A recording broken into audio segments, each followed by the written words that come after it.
کہ بھئی جو رقم بچے گی وہ ہم آپ کی پرمیشن سے، ہم پہلے سے آپ سے پرمیشن لے رہے ہیں، وہ ہم صدقہ کر دیں گے، خیر کے کام میں لگا دیں گے.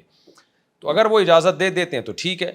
لیکن یہ بھی ایک اہم بات ہے، اگر وہ اجازت دے بھی دیتے ہیں نا اور بعد میں کسی کو خیال آتا ہے کہ نہیں یار میری رقم مجھے واپس کرو، تو جب تک آپ نے صدقہ نہ کی ہو آخری وقت تک ان کو یہ اختیار ہے کہ وہ آپ کو کہیں بھائی ہم نے آپ کو پرمیشن دی تھی لیکن میرے حصے کی جو رقم بچ گئی ہے مجھے لوٹا دو، تو آپ کو لوٹانی پڑے گی. ہاں اگر ان کی پرمیشن سے آپ نے صدقہ کر دی، صدقہ کرنے کے بعد وہ کہتے ہیں کہ میری رقم مجھے چاہیے، آپ بولو بھائی ہم نے آپ کی پرمیشن سے صدقہ کر دی، اب نہیں ملے گی آپ کو. تو اس سے پہلے ہر شخص کو یہ اختیار ہے وہ اپنی رقم واپس لے. چلو بھائی، اجتماعی قربانی کے لیے بقیہ رقم مدرسے میں ادا کرنا کیسا ہے؟ اس کا حکم میں نے بیان کر دیا کہ پہلے سے آپ قربانی میں حصہ لینے والوں کو بتا دیں کہ جو رقم بچے گی ہم مدرسے میں استعمال کر لیں گے، اور وہ اگر اجازت دے دیں تو ان کی اجازت سے، لیکن ان کو یہ حق ہے کہ وہ اجازت کینسل بھی کرا سکتے ہیں. وہ کہتے ہیں ہم نے کہا تھا لیکن اب ہمیں واپس دو. تو اگر آپ نے مدرسے میں خرچ نہیں کی ہے تو اس سے پہلے ان کو یہ رائٹ ہے کہ وہ رقم واپس لینے کا حق رکھتے ہیں. بیوی کے چچا کا بلا وجہ شوہر سے طلاق کا مطالبہ شرعی طور پر کیسا ہے؟ چچا کا بلا شوہر سے طلاق کا مطالبہ، بھائی یہ کیا بات ہوئی؟ بیوی خود طلاق کا مطالبہ کر رہی ہے کہ نہیں کر رہی ہے؟ اگر وہ نہیں کر رہی ہے تو چچا کون ہوتا ہے بھائی؟ اس معاملے میں میاں بیوی کا پرسنل معاملہ ہے. چچا کیا باپ کو بھی اجازت نہیں ہے کہ وہ اپنی بیٹی کی طلاق کا مطالبہ کرے اپنے داماد سے؟ اگر بیوی راضی ہے تو بیوی کو رہنے دیں. میاں بیوی میں تفریق ڈالنا، جدائی ڈالنا کبیرہ گناہوں میں سے گناہ ہے. نبی صلی اللہ علیہ وسلم نے فرمایا شیطان اپنا عرش پانی پہ بچھاتا ہے اور رپورٹ طلب کرتا ہے، پوچھتا ہے تم نے کیا کیا، تم نے کیا کیا. ایک کہتا ہے میں نے یہ گناہ کروایا، ایک کہتا ہے میں نے یہ گناہ کروایا. صحیح حدیث ہے، شیطان کہتا ہے کچھ بھی نہیں کروایا تو نے. ایک آ کے کہتا ہے میں نے میاں بیوی میں جدائی ڈال دی ہے. شیطان اسے گلے لگاتا ہے، بولتا تو کام کر کے آیا اصل میں. تو اتنا بڑا جرم ہے. اس لیے ہاں اگر عورت شوہر سے طلاق کا مطالبہ کر رہی ہے تو پھر اس میں دیکھا جائے گا کہ معقول ریزن ہے یا نہیں ہے. اگر معقول ریزن نہیں ہے تو اس پہ بھی نبی صلی اللہ علیہ وسلم نے وعید سنائی ہے کہ بلا وجہ عورت کا طلاق کا مطالبہ کرنا، یہ ایسی عورتوں کو منافقات میں شامل کیا گیا ہے. لیکن اگر کوئی معقول ریزن ہے تو پھر طلاق کا مطالبہ جائز ہے. باقی وہ پھر شوہر کو اختیار ہے کہ وہ طلاق دیتا ہے کہ نہیں دیتا. وقف شدہ زمین کو بیچ کر دوسری جگہ مسجد خریدنا جائز ہے؟ وقف شدہ زمین اگر کسی نے وقف کی تھی، جس کام کے لیے وقف کی تھی اب وہ وہیں یوز ہوگی، وہیں پر گھر بنے گا یا مسجد بنے گی یا جو بھی ہوگا اسی خیر کے کاموں میں، تو اس کا بیچنا ٹھیک نہیں ہے. وہ زندگی قیامت تک کے لیے وقف ہو گئی ہے جس کام کے لیے وقف کی تھی. ایک ہوتا ہے وقف کے لیے وقف کرنا، جیسے ایک زمین ہے یا مدرسہ ہے، اس کے لیے کسی نے زمین وقف کی کہ اس زمین کو اس مدرسے کے فائدے میں استعمال کیا جائے گا، اور یعنی اس کے کاموں میں. تو پھر ان کاموں میں سے ایک کام یہ بھی ہے کہ زمین بیچی بھی جا سکتی ہے اور زمین کو مدرسے کے لیے استعمال بھی کیا جا سکتا ہے. تو ایک تو مین زمین ہوتی ہے نا جو اس کام کے لیے وقف ہوتی ہے کہ مدرسہ بنے گا یا مسجد بنے گی، تو اس کو تو چینجیبل نہیں ہے وہ. لیکن اس وقف کی ملکیت میں بہت ساری چیزیں ہوتی ہیں. ان ملکیت جو مملوکہ چیزیں ہیں وقف کی، ان مملوکہ چیزوں کو وقف کے فائدے کے لیے کسی بھی طرح سے استعمال کیا جا سکتا ہے، وہ بھی ضرورت میں. کیونکہ جیسے مسجد میں کسی نے وقف کر دیے، جائے نمازیں وقف کر دی، دریاں وقف کر دی، تو وہ بھی بلا ضرورت بیچنا اس کا بھی جائز نہیں ہے. ہاں اگر ضرورت ہوگی تو بیچ سکتے ہیں. گٹکا یا ماوا سے حاصل کی گئی آمدن کا کیا حکم ہے؟ جائز نہیں ہے، کیونکہ یہ بہت سخت صحت کے لیے نقصان دہ چیزیں ہیں اور اس سے منہ کا کینسر ہوتا ہے اور غلاظت بھی ہے، گندگی بھی ہے. تو اس کو سگریٹ پہ قیاس نہیں کیا جا سکتا. سگریٹ کا بھی نقصان ہے لیکن اتنے خطرناک لیول کا نہیں ہے، اور نقصان بھی ہر ایک کو ہوتا نہیں ہے، لیکن گٹکا ماوا کا تو بہت زیادہ نقصان ہے. قصائی سے قربانی کا گوشت خریدنا شرعی طور پر جائز ہے؟ قربانی جو بھی کرتا ہے اس کے لیے جائز نہیں ہے کہ قربانی کا گوشت بیچے، یا تو خود کھائے یا ثواب کے لیے یعنی صدقہ کر دے اس کو. ہاں جس کو صدقہ کیا ہے پھر وہ اس کا مالک ہے، پھر وہ اس کو بیچ بھی سکتا ہے.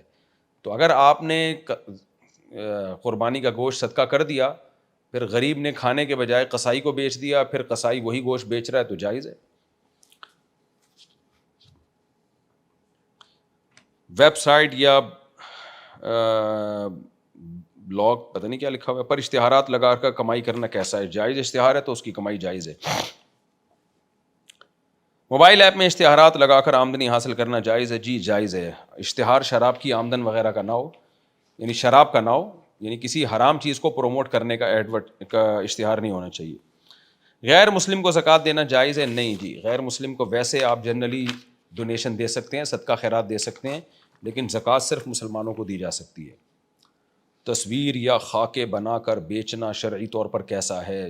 جاندار کے چہرے کی تصویر، اس کے مختلف درجات ہیں۔ سب سے زیادہ حرام تصویر وہ ہے جو مجسمے کی شکل میں ہو، بت کی شکل میں ہو، جیسے آج کل کپڑوں کی دکانوں پر مجسمے رکھے ہوتے ہیں، پورے چہرے کی تصویر ہوتی ہے، وہ سب سے حرام درجہ ہے۔ اس کے بعد وہ تصویر ہے جو ہاتھ سے بنائی جائے، چہرے، آنکھ، ناک، کان بنائے جائیں، تو یہ بھی حرام، یعنی دوسرے درجے میں سب سے حرام تصویر میں آتی ہے یہ۔ اس کے بعد وہ تصویر ہے جو کیمرے سے آپ لیتے ہیں اور کیپچر کرتے ہیں اور اس کا پرنٹ نکال لیتے ہیں، تو اس کے حرام ہونے میں اختلاف ہے۔ راجح بات یہی ہے کہ یہ بھی ناجائز ہے، لیکن چونکہ اختلافی مسئلہ ہے اس لیے اس کی حرمت کم درجے کی ہو گئی ہے۔ اور آخری تصویر رہتی ہے ڈیجیٹل کیمرے کی تصویر، تو اس میں تو بہت زیادہ اختلاف ہے۔ کچھ علماء اس کو تصویر سرے سے مانتے ہی نہیں ہیں، ہماری بھی یہی رائے ہے کہ یہ تصویر میں داخل نہیں ہے، اور کچھ علماء کہتے ہیں تصویر میں داخل ہے لیکن ضرورت اور ابتدا کی وجہ سے جائز ہے، اور کچھ اس کو ناجائز کہتے ہیں۔ اس میں ہماری رائے یہی ہے کہ اس کا یہ جائز ہے، اس پہ دلائل میں کئی بار ریکارڈ کروا چکا ہوں۔ تو خلاصہ یہ نکلا کہ سب سے زیادہ حرام درجے کی تصویر جو مجسمہ ہوتا ہے وہ ہے، اس میں چہرے کی تصویر۔ اس کے بعد دوسرے درجے پہ جو ہاتھ سے بنائی گئی تصویر ہوتی ہے۔ تو یہ جو تصویر یہ خاکے بنا کر اگر آپ بیچتے ہیں اور چہرے کی تصویر ہے، واضح تصویر ہوتی ہے، تو یہ حرام اور ناجائز ہے۔ بغیر ولی کے نکاح کی کیا حیثیت ہے؟ اختلافی مسئلہ ہے، احادیث دونوں طرف ہیں، دلائل کے ساتھ میں یہ مسئلہ ریکارڈ کروا چکا ہوں، کبھی دوبارہ موقع ملا مزید ریکارڈ کروا دوں گا۔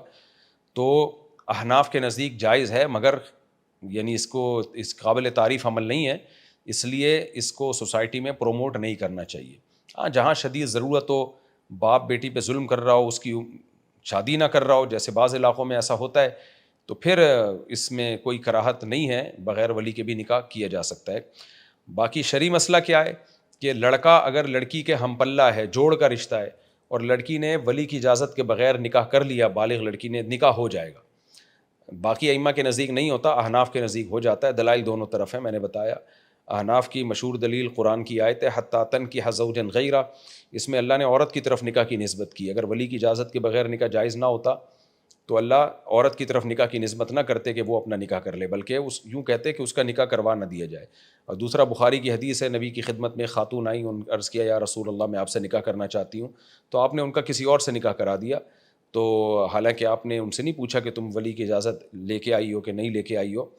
اور وہ جو حدیث ہے لا نکاح الا بولی، ولی کے بغیر نکاح نہیں ہوتا، تو اس حدیث کا ان احادیث کی روشنی میں جواب یہ ہے کہ یا تو وہ اس پر محمول ہے کہ یہ عمل قابل تعریف نہیں ہے، تو تشدیداً منع کیا ہے کہ شریف خاندانوں میں ایسا نہیں ہوتا، جیسے حدیث میں آتا ہے نا لا ایمان لمن لا عہد له، جو معاہدہ کر کے توڑ دے اس کا ایمان ہی نہیں ہے، تو یہ تھوڑی کہ وہ کافر ہو جائے گا، بلکہ حدیث کا مطلب ہے کامل درجے کا ایمان نہیں ہے۔ تو نکاح پراپر خاندانوں میں، اچھے خاندانوں میں ماں باپ کی یعنی باپ کی اجازت سے ہی ہوتا ہے، تو اس کی حوصلہ شکنی کی گئی ہے۔ یا ولی سے مراد یہ ہے کہ ولی سے باپ مراد نہیں، یہ خود وہ شخص مراد ہے، یعنی وہ عورت، اس کی مرضی سے نکاح نہیں ہو سکتا، کیونکہ ولی کی یہ جو مصداق ہے کہ باپ یا بھائی وغیرہ، یہ مصداق ولی کا ایک مصداق ہے، لیکن ولی کسی بھی چیز کے متولی کو بھی ولی کہا جاتا ہے۔ تو لا نکاح الا بولی کا مطلب یہ ہو گیا دوسرے دلائل کی روشنی میں کہ جو بھی کسی چیز کا متولی ہے اس کی پرمیشن کے بغیر اس کا نکاح نہیں ہو سکتا۔ تو اب کہنے کے حد تک تو یہ حدیث میں تعویل ہے، لیکن یہ حدیث میں تعویل حدیث ہی کی وجہ سے کی ہے، یہ صرف رائے برائے رائے نہیں ہے، دوسری احادیث اور قرآن کی آیت کی وجہ سے کی ہے۔ تو دلائل دونوں طرف فقہا کا کام ہوتا ہے، اس موضوع سے متعلق تمام دلائل کو سامنے رکھ کر وہ فیصلہ کرتے ہیں۔ بہرحال اختلافی مسئلہ ہے، امام شافعی، امام احمد کے نزدیک نہیں ہوتا نکاح، امام حنیفہ نے ان دلائل کی روشنی میں فتویٰ دیا ہے کہ نکاح ہو جائے گا، لیکن بہرحال یہ قابل تعریف نہیں ہے۔ اس ضرورت کے وقت اس فتوے سے فائدہ اٹھانا چاہیے، اور ضرورت کیا ہے؟ جب باپ ظالم ہو۔ خفیہ نکاح جائز ہے یا نہیں ہے؟ دیکھیں، دو گواہوں کی موجودگی میں جب نکاح ہو گیا تو وہ خفیہ رہا نہیں ہے نا، دو بندے گواہ بن چکے ہیں، دو مسلمان، تو اس لیے نکاح خفیہ ہو ہی نہیں سکتا، کم سے کم دو گواہ ہوتے ہیں اس پہ۔ ہاں، یہ الگ بات ہے کہ اس کو اعلان کر کے دنیا کو بتایا نہیں، دو گواہوں کو پتہ ہے، باقی دنیا میں کسی کو نہیں پتہ، تو اس عمل کو قابل تعریف بہرحال نہیں کہا جائے گا، کیونکہ یہ بدگمانی کا اس سے موقع ملتا ہے۔ بدگمانی کا موقع یہ کل آپ پکڑے گئے تو آپ کہہ رہے ہیں کہ میری بیوی ہے. اب لوگ کہیں گے ہو سکتا ہے تم نے گرل فرینڈ رکھی ہوئی ہو اور جب پکڑے گئے تو بیوی بول دیا اس کو. تو اس لیے حدیث میں حکم یہ ہے کہ اعلن النکاح, نکاح علی الاعلان کیا کرو, ساری دنیا کو بتاؤ یہ میری بیوی ہے. تو یہ قابل ترغیب عمل ہے یہ, یعنی اعلان کر کے نکاح کرنا. تو اس لیے چھپن چھپائی کھیلنا, اس کے سائیڈ افیکٹ بہت زیادہ ہیں. دوسرا نقصان اس میں یہ ہوتا ہے کہ آپ نے چپکے سے بس 2 گواہوں کو بتایا, کسی کو پتہ نہیں ہے. بیوی کے حقوق بھی مرد نہیں دیتے ہیں. جب کسی کو پتہ نہیں ہوتا تو بیوی بھی بیچاری کہیں نہیں جا سکتی. جب تک مرد یعنی اس کا دل مرد کا دل بیوی کی طرف مائل ہے, وہ عیاشی کرتا ہے, پھر بعد میں اس کو بوجھ سمجھ کے چھوڑ دیتا ہے. پتہ تو کسی کو ہوتا ہی نہیں کہ اس کی بیوی ہے, یہ چھوڑنا بھی آسان ہوتا ہے. تو یہ سائیڈ افیکٹ ہیں جس کی وجہ سے خفیہ نکاح کی حوصلہ شکنی کی جائے گی. اور شریعت میں ترغیب یہی ہے کہ کھلی اعلان نکاح کیا کرو. ہاں البتہ یہ ضرور ہے کہ اگر مرد مجبور ہے یا میاں بیوی دونوں مجبور ہیں, ان کو یہ ڈر ہے کہ ہم نے نکاح کیا, ایک حلال کام ہے, لیکن نکاح کے نتیجے میں سوسائٹی ہمیں نہیں معاف کرے گی. آج آپ کو پتہ ہے سوسائٹی زنا کرو کچھ بھی نہیں ہوتا, نکاح کرو تو ایک عذاب کھڑا ہو جاتا ہے. تو ایسی شدید مجبوری میں کوئی یہ کام کر رہا ہو تو ایک الگ بات ہے, لیکن نارملی بہرحال اس کی بدگمانی کا بھی موقع ہے اور بیوی کے حقوق ضائع ہونے کا بھی اس میں امکان ہوتا ہے. اس لیے نارملی اس عمل کی حوصلہ افزائی نہیں کی جائے گی, اور حدیث میں بھی اس کی ترغیب نہیں ہے. ترغیب علی الاعلان نکاح کرنے کی ہے. بیوی کے موبائل کی تلاشی لینا شرعن کیسا ہے؟ بلا وجہ موبائل جھانک تاک کرنا ٹھیک نہیں. اگر کوئی واقعی کسی کو کوئی ایسے قرائن ہیں جس سے بیوی پہ شک ہے, واقعی قرائن ہو, وہمی نہ ہو, کیونکہ بعض مرد وہمی ہوتے ہیں, وہ بلا وجہ ایک وہم سر پہ مسلط کر لیتے ہیں, شکی مزاجی ہوتے ہیں اور خام خواہ میں بیوی کے موبائل میں گھستے ہیں. بعض دفعہ یہ ہوتا ہے کہ اس کی کسی فرینڈ نے لڑکا بن کے کوئی میسج بھیج دیا ہوتا ہے, تو پھر بدگمانی کا شوہر کو موقع مل جاتا ہے. وہ ساری زندگی بیوی سے شک میں رہتا ہے, کیونکہ موبائل پر لوگ ایک دوسرے سے بے تکلفی کر رہے ہوتے ہیں, پرینک بھی کر رہے ہوتے ہیں, مذاق بھی کر رہے ہوتے ہیں. تو یہ شکی والے جو شوہر ہیں, یہ پھر ہمیشہ کے لیے ان کے دل میں بیوی کے بارے میں بال آ جاتا ہے. اس لیے اللہ اس کے رسول نے ہمیں حکم دیا ہے کسی کی پرائیویسی میں دخل اندازی مت کرو. لیکن اگر واضح قرائن ہیں, آپ کو واقعی قرائن سے پتہ چل گیا, کچھ اندازہ ہو گیا, غالب گمان ہو گیا کہ بیگم کے ایٹیٹیوڈ اور اسٹائل کچھ ٹھیک نہیں ہے, تو پھر اس کے موبائل میں گھسنے میں کوئی حرج نہیں ہے, تاکہ بڑے نقصان سے آپ اپنے آپ کو بچائیں. تو جواب کا خلاصہ یہ نکلا کہ بلا وجہ اپنی بیویوں کے موبائلوں میں نہ گھسیں. شریعت نے ہمیں بدگمانیوں سے منع کیا ہے, لیکن اگر واقعی کوئی ویلڈ ریزن ہے اور قرائن سے اندازہ ہو رہا ہے کہ آپ کی بیوی کا کیریکٹر ٹھیک نہیں ہے, قرائن سے اندازہ, اور یعنی غالب گمان ہے, آپ شکی مزاج نہیں ہو, تو پھر گھسنے میں کوئی حرج نہیں ہے, نگرانی کر سکتے ہیں آپ. باقی گھسو گے کیسے؟ قرض واپس کرنے سے ٹال مٹول کی صورت میں شریعت کا کیا حکم ہے؟ نبی صلی اللہ علیہ وسلم نے ارشاد فرمایا, صحیح حدیث ہے, مطل الغنی یہ ظلم, جو آدمی قرض کی رقم واپس لوٹا سکتا ہے پھر بھی نہ لوٹائے تو وہ ظالم ہے, ظلم ہے, اور ظلم قیامت کے دن اندھیروں کی شکل میں ہوگا. بعض لوگ کہتے ہیں کہ جی ہمارے پاس قرض لوٹانے کے پیسے نہیں ہیں, ہم کہاں سے لوٹائیں؟ میں ان سے کہتا ہوں یہ گاڑی بیچ دیں. آپ کہتے ہیں اوہو یہ گاڑی تو ہماری ضرورت کی ہے. جی نہیں, بالکل غلط. W11 سے آپ کی ضرورت, رکشے ٹیکسی سے آپ کی ضرورت پوری ہو سکتی ہے, قرض آپ کو گاڑی بیچ کے ادا کرنا پڑے گا. بعض لوگ کہتے ہیں ہم کیسے ہم قرضہ ادا کریں, 1 کروڑ کا ہم پہ قرضہ چڑھ گیا. میں ان سے کہتا ہوں آپ کا یہ گھر 2 کروڑ کا ہے, آپ اسے بیچ دیں, 1 کروڑ قرضے میں دیں اور پھر کرائے پہ رہیں, اور 1 کروڑ کاروبار میں یہ کسی طرح لگا دیں. وہ کہتے ہیں نہیں ہم گھر کیسے بیچیں. تو یہ آپ کے مسائل ہیں. الحمدللہ میں ایک اپنے جاننے والے کو جانتا ہوں, ان کا کاروبار میں نقصان ہوا 1.5-2 کروڑ کا, ان پہ قرضہ چڑھ گیا. مجھے انہوں نے آ کے بتایا کہ مفتی صاحب میں نے آپ کا بیان سنا تھا کہ قرضہ اتارنے کے لیے ذاتی گھر بیچنا پڑے تو بیچ دو, ورنہ قیامت کے دن الٹے لٹکے ہوئے ہوگے. تو کہتے ہیں الحمدللہ میں نے وہ گھر بیچ کے لوگوں کا قرضہ ادا کیا ہے. تو اللہ کا بڑا فضل ہو گیا کہ کوئی ایک مثال تو میرے سامنے آ گئی اور وہ کرائے پہ آ گئے, لیکن اللہ نے دوبارہ کاروبار میں اتنی برکت دی, دوبارہ گھر خرید لیا انہوں نے. تو یہ جو کہتے ہیں نا میرے پاس دینے کے لیے پیسے نہیں ہیں, تو ان لوگوں کا مطلب ہوتا ہے میں نے اپنی پینٹ کی جیب میں نے ہاتھ ڈالا ہے تو پیسے نہیں نکلے. او بھائی اپنی پراپرٹی بیچو, اپنا گولڈ بیچو, اپنا زیور بیچو, اپنا پلاٹ بیچو, اپنا مکان بیچو, اپنی گاڑی بیچو, پھر لوگوں کا قرضہ ادا کرو. یہ بھی نہیں ہے تو پھر آپ کہہ سکتے ہو میں معسر ہوں, تنگ دست ہوں, اور تنگ دست کو مہلت دینے کا اللہ رسول نے حکم دیا ہے. وَإِنْ كَانَ ذُو عُسْرَةٍ فَنَظِرَةٌ إِلَىٰ مَيْسَرَةٍ, اللہ کہتے ہیں اگر کوئی تنگ دست بیچارہ قرضہ واپس نہیں کر سکتا تو اس کو مہلت دو. تو اس تنگ دست کے بارے میں آج کل جو مستنڈے ہو گئے ہیں نا, اور پراپرٹیاں اور بزنس چل رہے ہیں ان کے, اور وہ کہتے ہیں میں قرضہ کہاں سے دوں, تو یہ تنگ دست نہیں ہوتے. نبی صلی اللہ علیہ وسلم جنازہ نہیں پڑھاتے تھے اس شخص کا جس پہ قرضہ ہوتا تھا. عورت کے چہرے پر کتنا میک اپ کرنا جائز ہے؟ جتنا چاہیں کر لیں بھائی. باقی یہ کہ تغییر خلق اللہ، یعنی ایسا فیشن جو اللہ کی تخلیق کو تبدیل کرتا ہو، وہ حرام ہے، ناجائز ہے. جیسے آئی بروز بنانا یا دونوں دانتوں کے درمیان گیپ پیدا کرنے کے لیے دانت گھسوا دینا، یا ایسے بال بنانا جو آگے کوہان کی طرح بال نکلے ہوئے ہوں، یہ سب چیزیں ناجائز ہیں. لیکن جو میک اپ ہوتا ہے وہ تو میک اپ ہے، وہ جائز ہے. غیر مسلم کمپنی میں ملازمت کی شرعی حیثیت کیا ہے؟ جائز ہے اگر آپ کے ذمے جو کام لگا ہے وہ حرام نہ ہو. غیر مسلم کمپنی میں اگر آپ کے ذمے شراب بیچنا ہے تو وہ تو مسلم کمپنی میں بھی حرام ہے. تو اسلام اس کو نہیں دیکھتا کہ آپ غیر مسلم کمپنی میں ہیں یا مسلم کمپنی میں. اسلام یہ دیکھتا ہے کہ آپ جو کام کر رہے ہیں وہ حلال ہے یا حرام، یعنی جو پروڈکٹ بیچ رہے ہیں یا بیچنے میں تعاون کر رہے ہیں وہ کام جائز ہے یا ناجائز ہے. سسرال والے ظالم ہوں اور شوہر بھی ظالم ہو تو کیا کرنا چاہیے؟ زندگی گزارنی چاہیے یا ڈیورس لے لینی چاہیے؟ دیکھیں، ہمیشہ زندگی اس اصول پہ گزاری جاتی ہے کہ بڑی مصیبت سے بچنے کے لیے چھوٹی مصیبت کو برداشت کیا جاتا ہے. یہ دنیا جنت کسی کے لیے بھی نہیں ہے.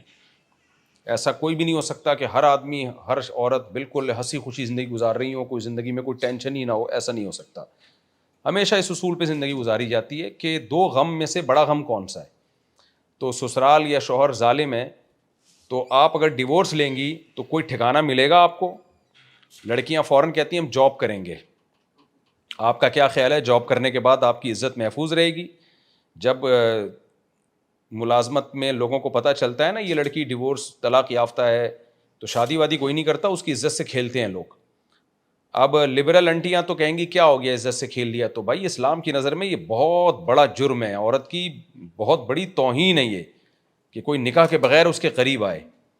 تو اس لیے آپ خود یہ فیصلہ کریں کہ رہنے میں زیادہ نقصان ہے یا علیحدگی میں زیادہ نقصان ہے. اگر رہنے میں کم نقصان ہے، علیحدگی میں زیادہ نقصان ہے تو پھر رہ لیں، آپ گزارا چلائیں، دنیا مسافر خانہ ہے.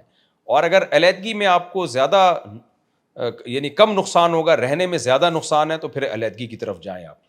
یہ جب مان لیا جائے کہ شوہر اور سسرال واقعی ظالم ہیں بھی، تو بہتر یہی ہے کہ آپ اپنے خاندان کے بڑوں کو بیچ میں ڈالیں، وہ دونوں طرف کی بات سن کے فیصلہ کریں کہ واقعی وہ ظالم ہیں بھی یا نہیں ہے. بعض دفعہ ہم ناسمجھی میں کسی کے عمل کو ظلم سمجھ رہے ہوتے ہیں، حالانکہ وہ ہوتا نہیں ہے. بعض مرد یہ سمجھتے ہیں کہ بیوی ظالم ہے، لیکن سمجھدار آدمی ان کو سمجھائے تو پھر پتہ چلتا ہے کہ بھائی بیوی ظالم نہیں ہے، یہ تو عین عادل ہے. تو اس لیے خود یہ فیصلہ نہ کریں، سمجھدار لوگوں کو بیچ میں ڈالیں، وہ دونوں کی بات سنیں، پھر وہ فیصلہ کریں واقعی ظالم ہے. تو پھر اس کے بعد وہ اصول ہے جو میں نے آپ کو بتایا ہے. بعض لوگ کہتے ہیں کہ جمعرات کو یا عید کے موقع پر مردوں کی روحیں آتی ہیں، کیا یہ ممکن ہے؟ مردوں کی روحیں آتی ہیں، کیا یہ ممکن ہے انسان مر جائے اس کی روح دنیا میں آئے گی؟ نہیں جی، روحیں جب چلی جاتی ہیں تو پھر وہ دنیا میں نہیں آتی، وہ وہیں رہتی ہیں، ان کو وہیں رہنے دیں، دنیا میں نہیں آئیں گی وہ. آپ جمعرات یا عید کو نہیں آتی، وہ اپنا قبر میں ہی رہتی ہیں. میرے شوہر کا انتقال ہو گیا، میں جو بھی عبادت کرتی ہوں اس میں اپنے شوہر کی نیت بھی کر لیتی ہوں، تو کیا ان کو ثواب پہنچے گا؟ اللہ سے اچھی امید ہے کہ انشاءاللہ ثواب پہنچ جائے گا. باقی بہتر یہی ہے کہ آپ شوہر کے لیے دعا مانگا کریں مغفرت کی، اور صدقات و خیرات کیا کریں، یہ زیادہ افضل ہے. روزے میں ہینڈ پریکٹس کرنے سے کفارہ لازم ہوتا ہے؟ روزہ ٹوٹ جاتا ہے اور رمضان کا روزہ ہے تو گناہ کبیرہ ہے یہ، کیونکہ روزہ توڑ دیا آپ نے، لیکن اس سے کفارہ لازم نہیں ہوتا اور قضا بھی واجب ہوتی ہے. اگر والد صاحب کا انتقال ہو جائے اور والد صاحب پر کافی سارا قرضہ ہو تو کیا وہ قرض اولاد کے ذمے ہے؟ اگر والد صاحب نے وراثت چھوڑی ہے اتنی کہ جس سے وہ قرض ادا ہو سکتا ہے تو آپ کے ذمے ہے کہ وراثت میں سے قرض ادا کریں. لیکن اگر والد صاحب نے کچھ چھوڑا ہی نہیں ہے تو پھر آپ کے ذمے نہیں ہے. دے دیں تو اچھی بات ہے، نہیں دیں تو کوئی گناہ نہیں ہوگا. بس وہ پھر قیامت کے دن ابا جانے اور قرض جنہوں نے دیا تھا وہ جانے. بار بار زنا کرنے والے مرد کی معافی کا کیا طریقہ ہے؟ بار بار توبہ کرے وہ، اور ہر دفعہ عزم کرے، پکا ارادہ کرے آئندہ نہیں کروں گا، اور گناہ سے بچنے کے اسباب بھی اختیار کرے. بعض دفعہ لوگ گناہ کر کے توبہ کرتے ہیں لیکن پھر انہی گناہ کے مواقع پہ جا رہے ہوتے ہیں. مثال کے طور پر زنا کی عادت پڑی ہے تو کیوں جاتا ہے زنا کے قریب؟ لڑکیوں سے دوستیاں ہوں گی تو پھر دوستیاں ختم کرے بھائی، ان کے نمبر بلاک کرے. تو یہ ادھوری توبہ ہے کہ آپ نے توبہ کی اور لڑکیوں کے نمبر بلاک نہیں کیے آپ نے، اور انہی طوائف خانوں کی گرد گھوم رہے ہوتے ہیں آپ اور کہتے ہیں میں تو توبہ کر چکا ہوں. تو توبہ کہاں ہے یہ؟ تو اللہ کا اصول تو یہی ہے کہ بار بار بھی اگر گناہ ہو جائے آپ بار بار توبہ کریں گے، اللہ توبہ قبول کرے گا، لیکن توبہ کہتے کس کو ہیں اس کو سمجھنے کی ضرورت ہے. اور کسی اللہ والے سے اصلاحی تعلق بھی قائم کیا جائے, تبلیغ میں بھی وقت لگایا جائے, نکاح بھی کیا جائے, ایک نکاح سے زنا نہیں چھوٹ رہا, کثرت نکاح کی طرف آئیں اور توبہ بھی کریں اور اپنے آپ کو سزا بھی دیں. جب گناہ ہوتا ہے کچھ صدقہ خیرات کریں, کچھ سزا دیں اپنے آپ کو, تو اسباب اختیار کریں توبہ پہ قائم رہنے کے. تو یہ اسباب آپ اختیار کریں گے یا جو بھی ہے جس کے بارے میں بھی آپ نے پوچھا ہے, تو انشاءاللہ یہ زنا کا جو گناہ ہے یہ چھوٹ جائے گا. باقی یہ زنا کرنے والے کو دنیا میں بھی پھٹکار ہوتی ہے اور آخرت میں تو ہے ہی. دنیا میں بھی اس کی زندگی تباہ و برباد ہوتی ہے, اس کا گھریلو زندگی بالکل خراب ہو جاتی ہے اور پھر بڑھاپا بہت خطرناک گزرتا ہے ایسے لوگوں کا. میں جس لڑکی سے شادی کر رہا ہوں اس کی دادی شیعہ اور دادا سنی تھے اور والدہ شیعہ اور والدہ سنی, اور وہ لڑکی خود سنی ہے, تو کیا میں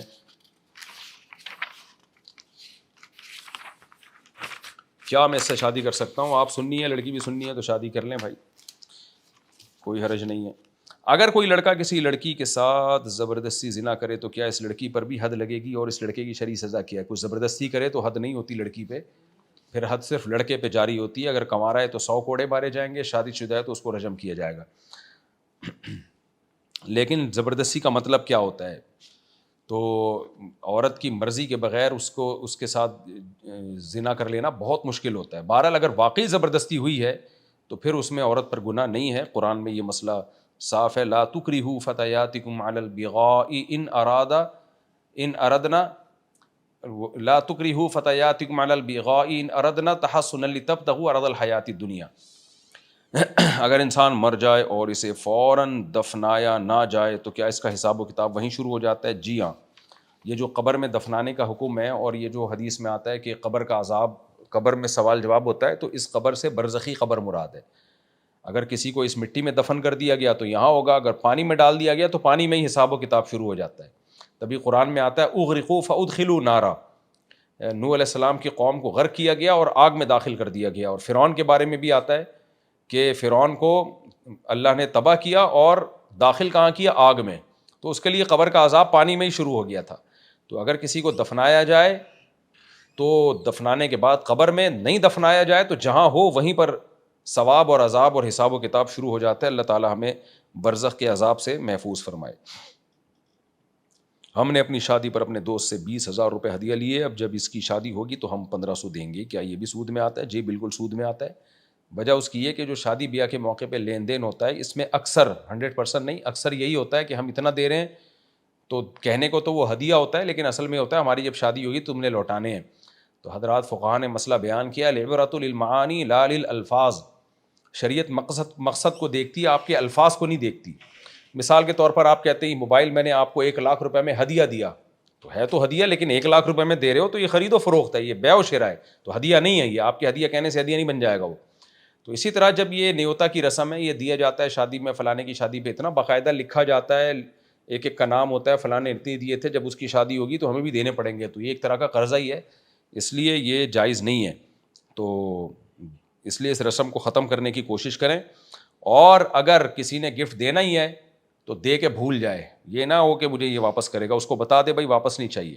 اور ویسے بھی جب آپ 2-2, 3-3, 4-4 شادیاں کریں گے تو لوگ آپ کو گفٹ دینا ویسے ہی چھوڑ دیں گے. لوگ بولیں گے ہماری ایک پہ اس نے 500 دیے تھے اور جب اس کی ہو رہی ہے تو ہمیں 4 دفعہ دینے پڑ رہے ہیں, تو ریٹ بڑھ جائیں گے, سارا بیلنس آؤٹ ہو جائے گا. تو 4 شادیوں کا ایک بڑا فائدہ یہ بھی ہے کہ اس سے یہ رسم انشاءاللہ ختم ہو جائے گی. کیا جس لباس کا پہننا جائز نہیں ہے اس لباس کا بیچنا بھی جائز نہیں ہے, جیسے عورتوں کے چھوٹے کپڑے وغیرہ؟ دیکھیں, خواتین کے چھوٹے کپڑے بیچنا جائز ہے, ہاں عورت کے لیے چھوٹے کپڑے پہننا جائز نہیں ہے. اب سوال پیدا ہوتا ہے جب اس کے لیے یہ لباس پہننا جائز نہیں ہے تو پھر بیچنے والے کے لیے بیچنا کیسے جائز ہو گیا؟ دیکھیں, بیچنے والے کی طرف جو نسبت ہوگی نا وہ یہ ہوگی کہ اس نے اتنا حصہ کور کرنے کا انتظام کیا ہے. باقی عورت باقی جسم اگر نہیں چھپا رہی ہے تو اس عورت کا اپنا قصور ہے. یہ یعنی دکاندار نے تو انتظام کر دیا, بھائی اتنا حصہ کور کرنے کا تو میں نے انتظام کیا, باقی بھی تم کر لو. تو وہ اگر عورت نہیں کر رہی ہے تو اس میں عورت کا قصور ہے. تو اس لیے کپڑے چاہے چھوٹے ہوں بڑے ہوں وہ بہرحال بیچنا جائز ہے اور ان کی آمدن بھی جائز ہے. مفتی صاحب, مرد اپنی اصلاح کسی بھی اللہ والے کی صحبت میں رہ کے کروا سکتے ہیں, خواتین اس معاملے میں کیا کریں, اپنی اصلاح کیسے کروائیں؟ خواتین بھی کسی بزرگ اللہ والے سے اصلاحی تعلق قائم رکھیں. باقی خواتین کا کسی بزرگ کی خانقاہ میں فزیکلی رہنا ضروری نہیں ہے, بلکہ اس کی اجازت بھی نہیں ہے. وہ صرف اصلاحی تعلق قائم کریں, فون پہ ان سے بات چیت کر لیا کریں, ان کے بیانات میں آیا کریں, جو بات چیت کا مطلب ضروری بات چیت, کہ کوئی اصلاح سے متعلق کوئی بات پوچھنی ہو تو ان سے پوچھ لیا کریں. اور یہ صدیوں سے سلسلہ چلا آ رہا ہے. صحابیات نے نبی صلی اللہ علیہ وسلم سے کتنا فائدہ اٹھایا, تو کیا باقاعدہ نبی صلی اللہ علیہ وسلم کے گھر میں آ کے وہ رہا کرتی تھیں؟ تو ایسا نہیں ہے, وہ نبی صلی اللہ علیہ وسلم کی مجالس میں آتی تھیں, کوئی بات پوچھنی ہوتی پوچھ لیتی, تو اسی سے وہ صحابیہ کے مقام تک پہنچ گئیں. تو اہل اللہ کی صحبت مردوں کے لیے اس کا طریقہ الگ ہے, خواتین کے لیے الگ ہے. خواتین کے لیے اصلاحی تعلق اور اپنے حوال پر مطلع کرنا اور ان سے اصلاح لینا یہ کافی ہے, اور یہی ان کا طریقہ ہمیشہ سے چلا آ رہا ہے. میری ساس کے ساتھ میری بالکل نہیں بنتی. کوئی آپ الگ کوئی مارکیٹ میں بہو تھوڑی ہیں, جو نارمل جیسی بہو ہیں ویسی ہی ہوتی ہیں. ساس کے ساتھ کسی کی نہیں بنتی. میں الگ رہنا چاہتی ہوں پر شوہر نہیں مانتے, اور وہ اپنی ماں سے الگ نہیں ہونا چاہتے. اس بات پر میں کے آ گئی ہوں ناراض ہو کر, کیا یہ صحیح ہے, مجھے کیا کرنا چاہیے؟ دیکھیں, ویلڈ ریزن ہونی چاہیے. بعض دفعہ مرد مجبور ہوتا ہے, اکلوتا بیٹا ہے, وہ کہاں لے کے جائے گا اپنی ماں کو, کہاں رکھے گا. اور بعض دفعہ مرد کے پاس آمدنی اتنی نہیں ہوتی, ارننگ نہیں ہوتی, وہ الگ افورڈ ہی نہیں کر سکتا. تو اب مجھے آپ کے پورے احوال معلوم نہیں ہیں. پھر ساس کا ظلم کر رہی ہیں کہ نہیں کر رہی, کس نوعیت کا ظلم کر رہی ہیں, یہ ساری باتیں جانے بغیر میں کوئی مشورہ نہیں دے سکتا. مفتی صاحب, غصہ کیسے کم کریں؟ میں 35 سال کی ہوں, مجھے بہت غصہ آتا ہے. میرے 3 بچے ہیں اور وہ غصہ سارا بچوں پر اترتا ہے, کیا کروں؟ دیکھیں, غصے کے 2 اسباب ہوتے ہیں. بعض دفعہ اس کا روحانی سبب ہوتا ہے, بعض دفعہ کوئی فزیکلی کوئی میڈیکلی سبب ہوتا ہے. روحانی سبب تو یہ ہوتا ہے تکبر بہت ہے, خوش رہنے کا شوق ہی نہیں ہے, ہر وقت چڑچڑاپن دماغ میں, خود بھی ٹینشن, دوسروں کو بھی ٹینشن. تو ایسی صورت میں جب آپ کو غصہ آیا کرے, اپنے آپ کو سزا دیں. آپ جب بھی غصہ آئے کوئی صدقہ کریں. آپ بولیں جب بھی مجھے غصہ آئے گا میں غصہ جاری کروں گی, میں 6 رکعت نفل نماز پڑھوں گی, یا 4 رکعت نفل, یا 10 رکعت نفل. تو آہستہ آہستہ جب اپنے آپ کو سزا ملے گی نا, تو آہستہ آہستہ غصہ کم ہونا شروع ہو جائے گا. تو یہ تو جب ہے کہ جب دماغ ہی خراب ہے نا کسی کا, یعنی خوش رہنے کا شوق ہی نہیں ہے کسی کو, ہر وقت بلا وجہ کی ٹینشن. اور بعض دفعہ اس کے جسمانی اسباب بھی ہوتے ہیں, نیند پوری نہیں ہو رہی یا باڈی کمزور ہے, تو ڈاکٹر کو بتائیں, کوئی وہ بتائے گا بھائی آپ کے باڈی میں کسی چیز کی کمی ہے. بعض دفعہ خون کی کمی سے, یا ہارٹ بیٹ صحیح نہیں ہوتی, یا بلڈ پریشر ہوتا ہے. تو خام خواہ میں بلا وجہ آدمی بیٹھے بیٹھے ہی پکتا رہتا ہے. نیند پوری نہ ہونے سے تو بہت زیادہ ہوتا ہے. کوئی ٹینشن ہوتی ہے بعض دفعہ, تو اس کو دور کرنے کی کوشش کریں. تو فزیکلی کوئی پرابلم ہے وہ تو ڈاکٹر ہی بتا سکتا ہے آپ کو. کوئی لیڈی ڈاکٹر کو دکھا دیں, یا کوئی بھی ماہر ڈاکٹر کو دکھا دیں آپ. اور کوئی باڈی میں کوئی مسئلہ چل رہا ہے تو اس کا علاج ہو جائے گا. ورنہ غصہ کم ایسے ہی ہو سکتا ہے کہ سوچا کریں کہ کیوں غصہ آ رہا ہے, اور اس سے اپنی صحت ہی کو نقصان ہو رہا ہے. اور جب غصہ آئے اپنے آپ کو سزا دیں, سزا دیں, یعنی غصہ اترنے کے بعد سزا دیں. کیا میں اپنے ماموں کو زکوٰۃ دے سکتا ہوں اگر آپ کے ماموں واقعی غریب ہیں؟ آپ کو ماموں نہیں بنا رہے, وہ بعض دفعہ ماموں بنا رہے ہوتے ہیں, غریب ہوتے نہیں ہیں. واقعی غریب ہیں تو ان کو زکوٰۃ دے سکتے ہیں. مچھلی پکڑ کر بیچنا جائز ہے, تو آپ کا کیا خیال ہے جو آج کل مچھلیاں بک رہی ہیں وہ پکڑے بغیر بیچ رہے ہیں یا کس طرح سے بیچ رہے ہیں؟ میں سوال نہیں سمجھا آپ کا بھائی. میری گرل فرینڈ کا بچہ ہو گیا, حرام بچہ ہے, وہ حرامی ہے. گرل فرینڈ سے جو بچہ پیدا ہوتا ہے وہ ثابت النسب نہیں ہوتا. پھر ہم نے شادی کر لی, تو کیا بچے کے باپ کے نام میں میرا نام ہوگا؟ نہیں ہوگا آپ کا نام. گرل فرینڈ سے جب بچہ پیدا ہو جائے, پھر آپ بے شک اس گرل فرینڈ سے شادی بھی کر لیں, تو وہ بچہ حلالی نہیں کہلائے گا. اس میں آپ کی وراثت نہیں ہوگی, وہ آپ کی کسٹڈی میں بھی نہیں ہوگا. اس کا نسب سارا ماں سے چلے گا, ماں سے اس کو وراثت ملے گی, اور رشتے بھی اس کے ماں سے ہوں گے. باپ سے اس کا کوئی رشتہ نہیں ہے, اور باپ کے رشتوں سے اس کا کوئی رشتہ نہیں ہے. تو اسی وجہ سے اللہ نے زنا کو حرام قرار دیا. بہت ساری وجوہات میں سے ایک وجہ یہ بھی ہے کہ اس سے بچے کا نسب خراب ہو جاتا ہے. اسلام زانی کو باپ نہیں مانتا, خوب سمجھ لیں. یورپ کا کلچر ہے کہ گرل فرینڈ سے ہو یا بیوی سے ہو کوئی فرق نہیں ہے. اسلام میں بچہ بیوی سے ہوگا تو حلال ہوگا, آپ اس کے باپ ہوں گے. گرل فرینڈ سے ہو گیا تو آپ اس کے باپ نہیں ہیں, نہ اس کی وراثت آپ کو ملے گی, نہ آپ کی وراثت اس کو ملے گی, نہ آپ اس کو اپنا نام دے سکتے ہیں. اس کو ماں کا نام دیا جائے گا.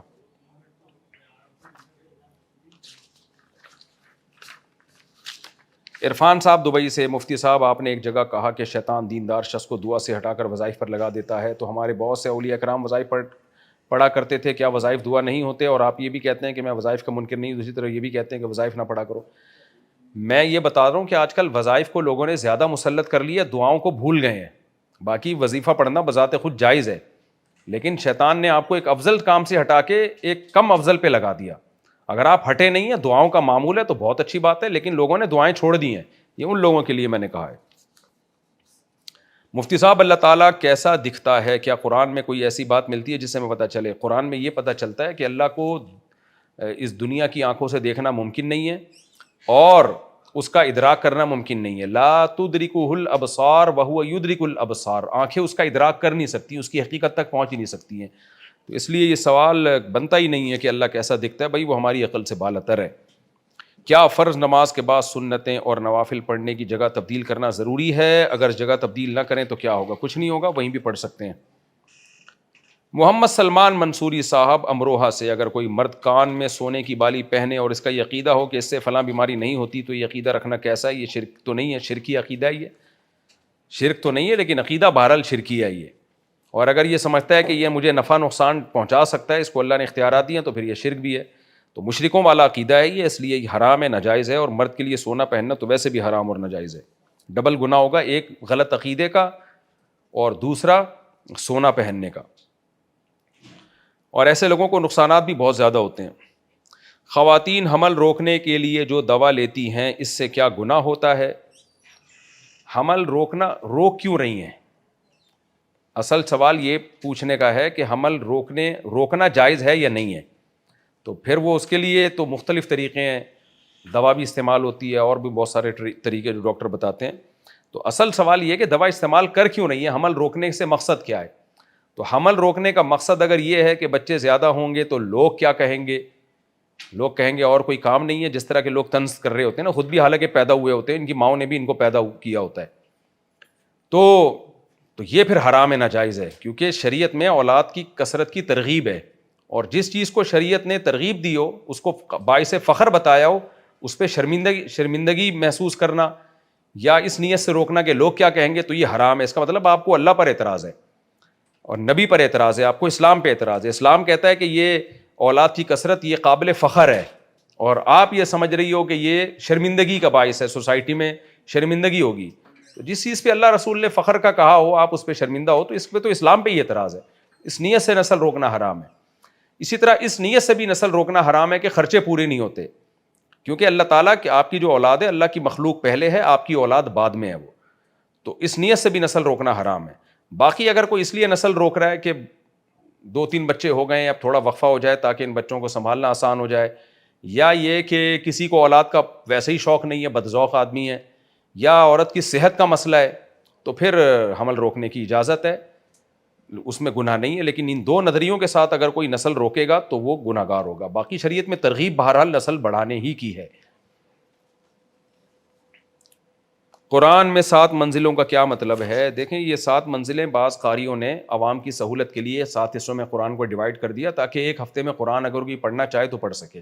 باقی کوئی قرآن و سنت سے ثابت نہیں ہے یہ 7 منزلیں.